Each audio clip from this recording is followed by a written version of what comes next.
Welcome, ladies and gentlemen, to our second workshop, and good evening.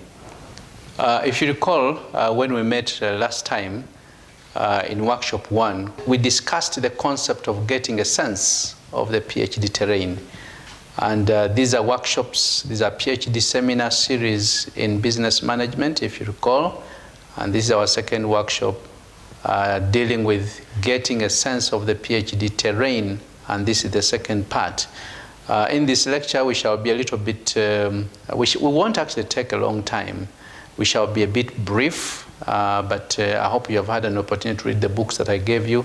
And of course, these books, again, are available, and you can always go and buy them and read them, and please, so that you understand what happens.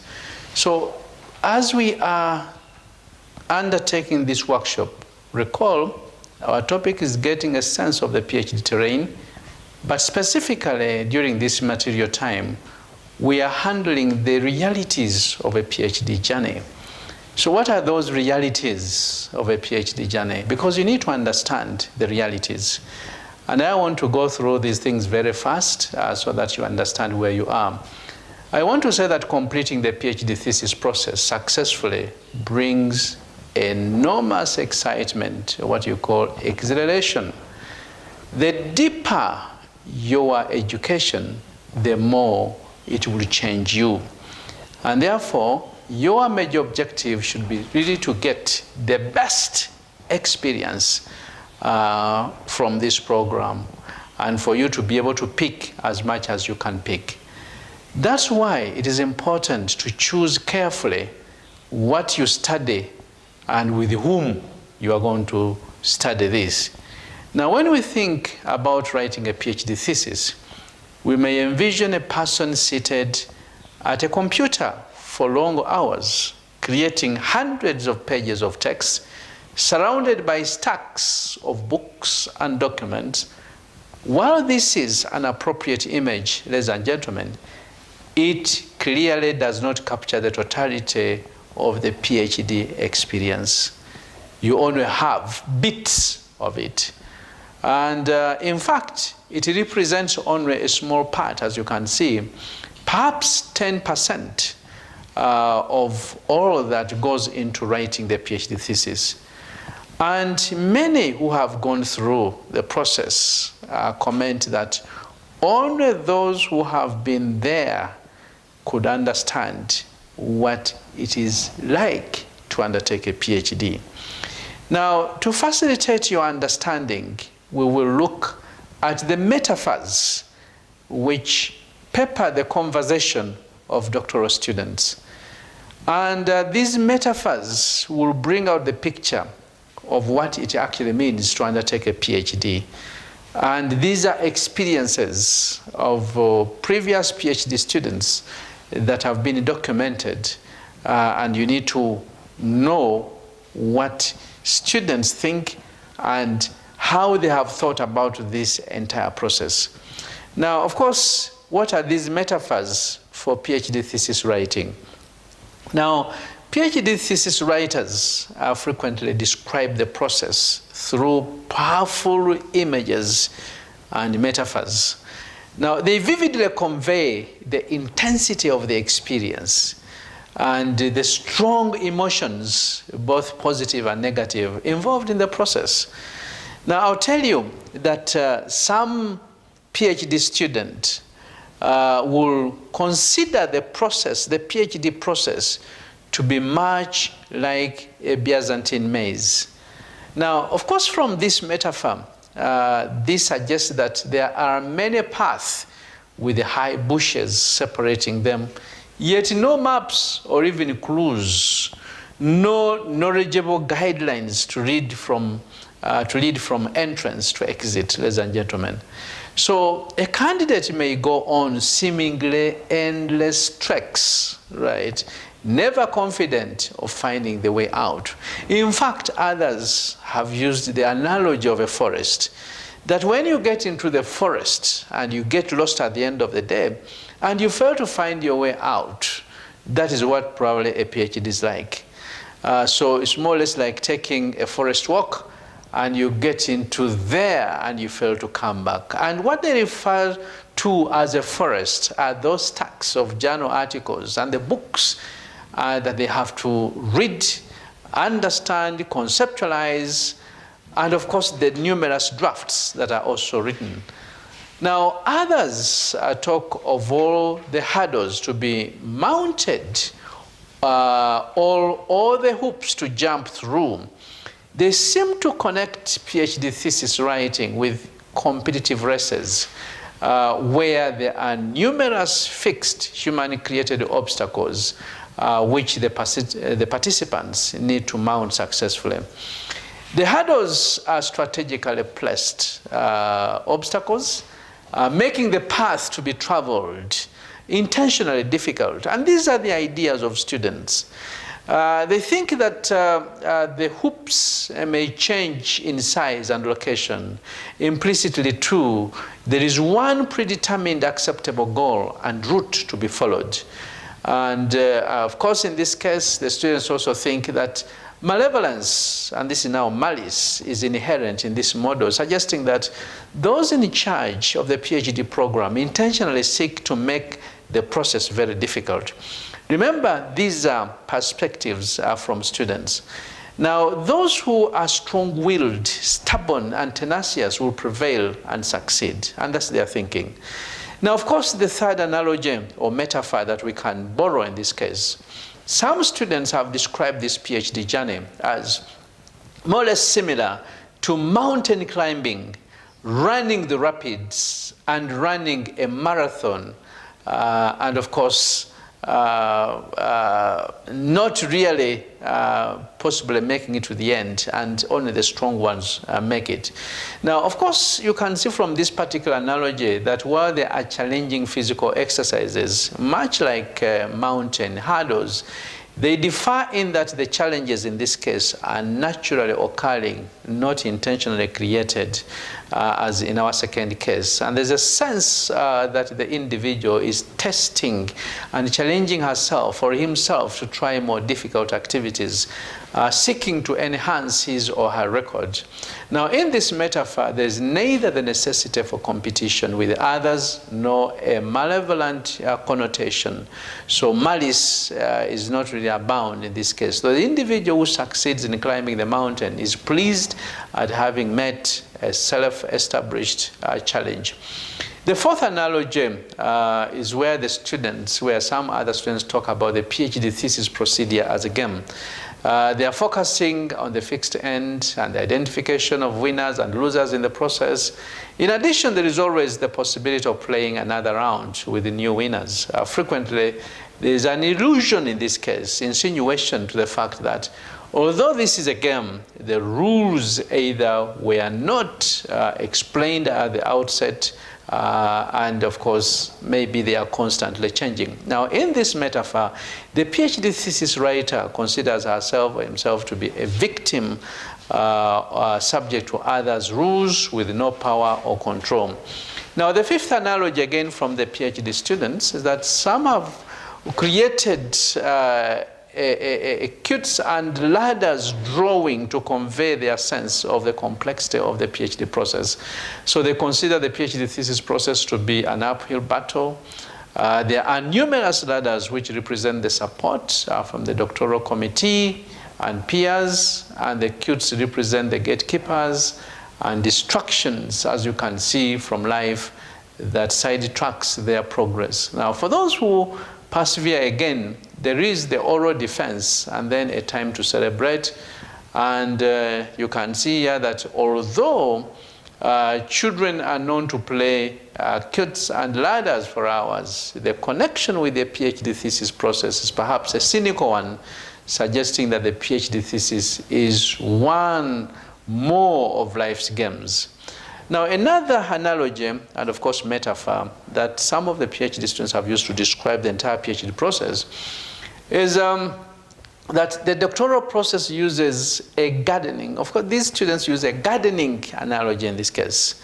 So another description of the doctoral process uses a gardening comparison. In this model, the doctoral candidate focuses on the slow growth process from seed to flower, the need for patient weeding, fertilizing, watering, constant monitoring to adjust for unpredictable factors such as weather conditions, and the speed of seed germination, and of course the ripped flowers of fruit reward the intense attention to the garden, ladies and gentlemen. So if you don't really attend to your garden, then you may not really reap much. Now, in this model, the doctoral candidate may select the seeds to plant best, for example, or knowledge about the climate and the soil conditions. Then the candidate takes responsibility for constantly monitoring their progress and nurturing the growth of the seedlings to flowers or fruit. And additional resources may enhance the quality of the flowers or fruit, or protect them from insects or unexpected weather conditions. Now, from this process, ladies and gentlemen, the gardener or the PhD thesis writer becomes more knowledgeable and more adept at growing, or in this case, writing or researching. And as you can see, ladies and gentlemen, the metaphor suggests an optimistic stance on writing a PhD thesis, viewing it as an intellectual and emotional growth process with a positive, predictable outcome and literal mental contribution. Now, of course, other metaphors include a coming-of-age experience, which is, in this case, looked at in terms of a guide, which brings me through a brutal, mind-blowing experience, resulting in my viewing the world with the new lenses and ready to face new challenges. Now, these are the perspectives that the PhD students have. There are so many others. Others look at it in terms of an exercise or a war or a battle. Of course, an ongoing conflict with no clear indication of appropriate strategies or predictable outcomes. Others look at it in terms of a blind person, right? And of course, this is an individual stumbling in a room, never visited before. Others use the analogy of a dance, and that's a metaphor. An activity including finding a partner who will lead me because I am never sure what the next step is, but know I need to depend on my partner, or a chair in this case, to learn to learn and complete the dance, ladies and gentlemen. So while the metaphors in this case all conjure up different images, they are striking commonalities between them. They are all physical entities accompanied by significant effective dimensions, ladies and gentlemen. So they are all physical activities accompanied by significant affective dimensions, don't forget that. So they are memorable and emotionally complex, physically and intellectually challenging, dependent on a guide, or in this case a leader or doctoral committee and a supervisor, and of course going through processes with winners and losers. So these metaphors provide a sense of the range of experiences doctoral candidates recall, especially those who have already gone through the process. Doctoral students frequently change their metaphors as they progress through their PhD process. Do not forget that. And it is not uncommon, ladies and gentlemen, to share enthusiasm with a student on a jubilant day and to discover him or her 2 weeks later in a confused or frustrated state of mind. And these are very common. And our understanding of this general range of experiences that I've just taken you through provides an opportunity to dig deeper, to get more specific about student experience, and of course reflecting on the reflection of the doctoral students' comments becomes very important at this material time. So I can only say that the metaphors provide important insights in our case to understand the doctoral process, and of course understand that writing the PhD thesis involves exposure to ideas, and therefore the earlier you start, the better. For some, this is equated with learning. For others, it engenders or stimulates a resistant attitude. Students, as you can see at this material time, develop organizational and certainly evaluation skills. Do not forget the critical thinking skills. Students increase the rigor of their thinking and they become committed to lifelong learning. Students become more adept at participating in academic dialogue, and students become researchers at this material time. So do not forget that as you get onto the PhD and as you start to work. And the earlier you start to work, the better. And the earlier you develop your own plans for the time that you are going to spend on the PhD, the better. And the more you interact with most of the stakeholders on the PhD program, the better, because you'll be able to complete on time, and you'll be able to gain the best out of the PhD's journey. Now, and the students learn about themselves, so you will be able to learn about yourself as learners and writers in the process of writing the PhD thesis. Of course, I know there are some students who prefer isolation, while others, or some of you, will seek collaboration, but I want to encourage you to really collaborate with your other colleagues and people who matter in this journey. Now, the second aspect that comes from the reflections, or additional reflections of the experiences of the PhD students that we've just gone through, is that doctoral students find themselves dependent on others. They cannot control what is happening. So there is literal explicit information to prepare them for the experience. And sometimes in some universities, you really just stumble on information, I mean, from time to time, you may not really have a mentor in this case.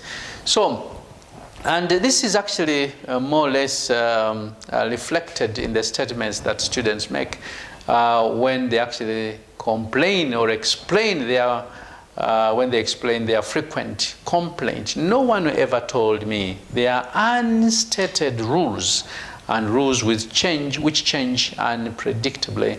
So all these must be looked at, and certainly without explicit information and direction, doctoral students feel vulnerable and discouraged, and therefore you should not really fall victim of this. The third aspect that again comes from the reflection that we've just gone through is that there may be gatekeeping going on in the process of working towards an accepted PhD thesis. So the PhD thesis committee plays the role of gatekeepers. Don't forget that. The criteria for approval of a student's PhD thesis are neither explicit nor predictable. One individual faculty may delay a student's progress. Conflicts with individual faculty, PhD supervisors and professors may return to haunt the doctoral student at a later time. Doctoral students frequently try to become mind readers, trying to figure out what the committee members want. When minds change, the student usually decides to accommodate those changes in order to expedite the process. But I want to say, please keep near your supervisor so that you don't really get into trouble. Now, the doctoral process is an intensely emotional experience. Don't forget that. Some people seem melancholy at some times, accepting and even enthusiastic at other times. So all these are perspectives that are important. The PhD thesis process is clearly a memorable process, and therefore you must really get in there. The process of writing a PhD thesis is both lengthy and unpredictable. So there are clearly conflicting views represented among the students' remarks, and there are those who view the process as one that is not within their control. There are those who think that they have some bit of control, something which is virtually being done to them. And then there are others who have a totally different experience, happily noting changes in themselves and the knowledge gained from the experience, and this group seems to feel personally involved and take some responsibility and credit for the changes in themselves, ladies and gentlemen. So the former group seemingly resist any external influence, perhaps believing that the PhD thesis is intended to validate the existing knowledge. And if you have that kind of thinking, I want to say that you are mistaken. Nobody is trying to validate the information that you have in your mind or in your heads now, but this is a learning experience where you are really taught to research and you become new researchers, in this case contributing to a body of knowledge in your area. And of course, so you are certainly expected to get that new learning experience. And many of these common aspects that I've just mentioned, ladies and gentlemen, emerging from the complaints and the experience of students, certainly focus on the personal qualities of the PhD students, while others focus on institutional practices like common requirements, learning, and gatekeeping. Now, of course, when we talk about the personal qualities of doctoral students, we are talking about qualities like being tenacious, persevering. You need to be resilient, goal-directed as PhD students, ready for numerous unpredictable surprises, and of course flexible collaboration, independent, and or certainly differential students as needed. So it's very important for us to know exactly at what stage we are and the kind of competences that we have, so that we can complete our PhD process very well. So knowing that the PhD process is both personal and bureaucratic expands our understanding of some of the dynamics involved. On the one hand, it suggests that there is not just one force controlling the process. An individual cannot write a PhD thesis outside of an institutional context. Certainly you need to be aware of that. PhD theses are the property of institutions. PhD theses are written to fulfill institutional requirements, ladies and gentlemen. So individuals write PhD theses in collaboration with the PhD staff in institutions. So while each committee creates a unique style of interaction, the presence of the committee structure connotes a social component of the process. So that's why you should not run away from them, but try to understand them. And please, you need to hold regular meetings and discourses about your work. Even at this stage, while you are still having courseworks in your class, please initiate these dialogues. Students who consider themselves independent of the institution may be deceiving themselves, and I hope you are not in that category, not knowing the power of bureaucracy in these institutions. So successful doctoral students become more knowledgeable about the rules of their home institutions as they navigate their PhD thesis writing. So this knowledge may be implicit or explicit, but it becomes evident as the candidate becomes proficient in mastering the institutional, what we call currents, institutional currents and rules. Now, as a student in the process, ladies and gentlemen, you will create your own metaphors for the experiences that you are going through. And I'm sure even right now, if I ask you to do so, you'll be able to do it very successfully. Bringing these metaphors to a level of consciousness may promote your progress.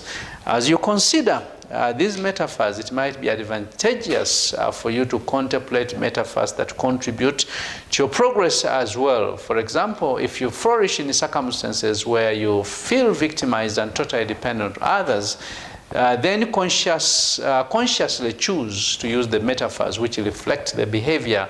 For example, hurdles, maze, and game. And conversely, if you pride yourself in your ability to turn any situation into one which is enjoyable and beneficial to you, then use metaphors that reflect the same, like a journey and garden. And expect that these will change as you engage in the variety of activities integral to the PhD program. And the PhD thesis process is clearly memorable, ladies and gentlemen, emotionally as well as intellectually stimulating. And as you can see here, most students in the doctoral program proceed through the steps, ladies and gentlemen. So you'll have those steps, and you'll go through those steps. So as doctoral students, on the various doctoral degree programs, you'll proceed through the steps with only a vague understanding of what a PhD thesis is and what is involved in getting it done. So my advice, again, ladies and gentlemen, is for you to get close to your doctoral committee, get close to the chair of the doctoral committee, and you need also to contact and talk to the people who have gone through this doctoral program, and they will be able to guide you appropriately. Ladies and gentlemen, I've come to the end of this workshop. And this has been our second workshop into the series that you know that you're supposed to go through, PhD seminar series in business management, getting a sense of the PhD terrain. Do not forget to read those books. But in this case, in our second workshop, whereas we are looking at getting sense of the PhD terrain, right, we have added one important, yes, yet very interesting component, and that is really navigating through what we call the PhD journey. And that's the reality of a PhD journey that I've just given you. So I can only say, ladies and gentlemen, thank you very much for attending this workshop. And I want to say, stay well, stay safe. I wish you a nice time. Let's meet in workshop 3. Bye.